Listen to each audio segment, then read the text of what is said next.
There comes a point in life, maybe even today, when everything around us feels noisy, heavy, and uncertain.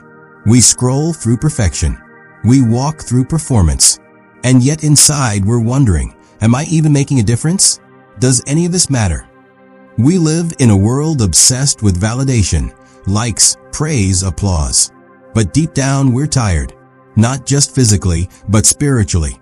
There's a quiet ache in many hearts. A feeling that despite doing everything right, something still feels missing. If you've ever felt that way, you're not alone. But what if I told you that this ache isn't a weakness? It's a call. A divine summons. A whisper reminding you. You were born to burn bright, not to impress, but to ignite. There is a movement rising. Not a trend. Not a performance. A shift. A transformation. And it's not happening on stages. It's happening in souls. And you, my friend, are not a spectator. You are the beginning of it. You are the spark in a place that has grown cold. You were not designed to copy, to mimic, to follow blindly. You were born to blaze. Your life has meaning even when it feels messy. You are being positioned to bring light into places that have long forgotten what light even feels like. Not because you're perfect, but because something divine chose to start something in you. Your light isn't meant to make people look at you. It's meant to point them to something deeper, stronger, purer. You don't need to force it. Just be who you were created to be. In your home, in your work, in your friendships, in silent corners and noisy rooms. You are a flame, and others will be drawn to that light. Not because of charisma, but because of clarity. Not because of noise, but because of truth. But let's talk about something we rarely admit. The pain. The quiet battles. The silent nights when you felt overlooked, unseen, unheard. You've carried weight that no one noticed. You've questioned your own worth in rooms where you smiled anyway. And maybe you've asked, where was help when I needed it most? But what if, just what if, that silence wasn't absence, it was preparation? You see, healing doesn't always happen in loud miracles. Sometimes it happens in slow shaping. Sometimes your deepest prayers aren't answered with rescue, but with resilience. You asked for more faith, and your soul was stretched. You asked for strength, and life brought storms. But through it all, you were being built, not broken. What felt like delay was actually development. What seemed like rejection was redirection. You were not being punished. You were being prepared. There's something sacred about endurance. There's something deeply holy about holding on when everything tells you to let go. You've survived moments that could have shattered you. You stood in storms that should have drowned you. But instead of drowning, you discovered depth. Instead of quitting, you discovered courage. And that is not weakness. That is sacred strength. The kind that doesn't come from comfort, but from walking through the fire and coming out refined. Not perfect, not without wounds, but refined, wiser, deeper, clearer. You didn't just survive, you were shaped. And let's get honest, those scars you carry, you've been taught to hide them, to smooth them over, to act like they never happened. But the truth? Those scars are not signs of shame. They are signs of survival. They are proof you fought battles and won. Not every war was loud. Some were in your own mind, your own habits, your own past. And yet you are still here, still standing, and stronger than you know. Your story isn't defined by what hurt you. It's distinguished by what couldn't destroy you. You're not just someone who went through things. You're someone who grew through them. And now, whether you realize it or not, you carry something sacred. A peace that makes no sense to others. A strength that isn't loud but lasting. A joy that confuses people because they don't know your journey. But you do. You know what it took to get here. And that knowledge, that lived experience, it gives you a quiet authority. The kind that can't be faked. You are not here today as a mistake or coincidence. You're here because you stayed when others walked away. You held on when the easiest choice was to let go. And that matters. It means something. It proves that you are not weak, even when you felt like it. It proves that there's something inside you that refuses to give up. And that fire? That's your calling. So what do you do now? You keep burning. Not to prove, not to perform, but to become. Let your life shine from a place of truth. Let your scars be your story, not your shame. Let your endurance speak when words cannot. And most of all, remember this. You are not the result of your past pain. You are the result of what you chose to do with it. And the fact that you're still here, still showing up, that means your light is not finished. It means your story is still being written. And it means you're just getting started. There's a truth no one talks about in this fast-paced world. Not every open door is a blessing, and not every spotlight is safe. We've been conditioned to chase position, status, and recognition, as if visibility equals value.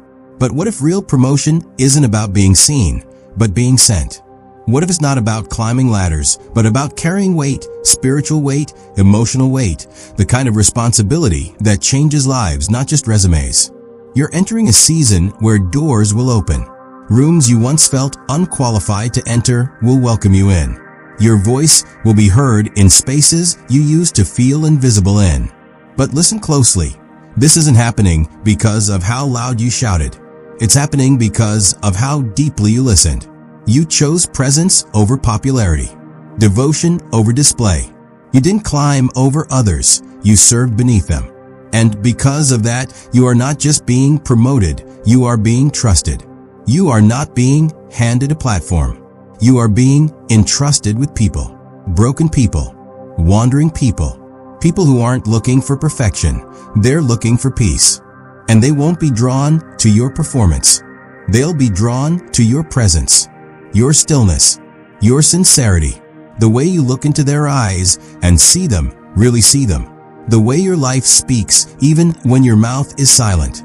This is leadership, not the kind that demands attention, but the kind that offers refuge. And what's more, you won't need to force anything. You won't need to overthink your words or manipulate your image. You will be given what to say in the moment it's needed. Wisdom will flow through you not because you studied every angle, but because you stayed surrendered. You will know what others can't say. You will discern what others can't see. Because your life, yes, your life, has become a vessel of divine encounter. Not because you're flawless, but because you're faithful. And along this path, you may notice something subtle yet undeniable. The things that once thrilled you now feel empty. The jokes that once made you laugh now leave you dry. The places that once excited you now feel small. You may feel disoriented by this change, like you're losing parts of yourself. But what you're actually experiencing is growth. You're not falling apart. You're being reformed, realigned. Your appetite is shifting to match your assignment. What once fed your ego now starves your spirit. And that's a good thing. You are being refined. And with that refinement comes clarity. You'll start seeing through things you used to fall for. You'll walk away from things you used to chase. Not out of bitterness, but because they simply don't fit anymore. Like clothes that don't match your new shape. Don't mourn that change. Celebrate it.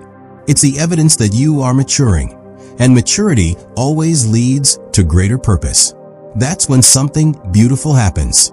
Your identity becomes unshakable. You realize you are not what they labeled you. You are not your past. You are not your failure. You are not your shame.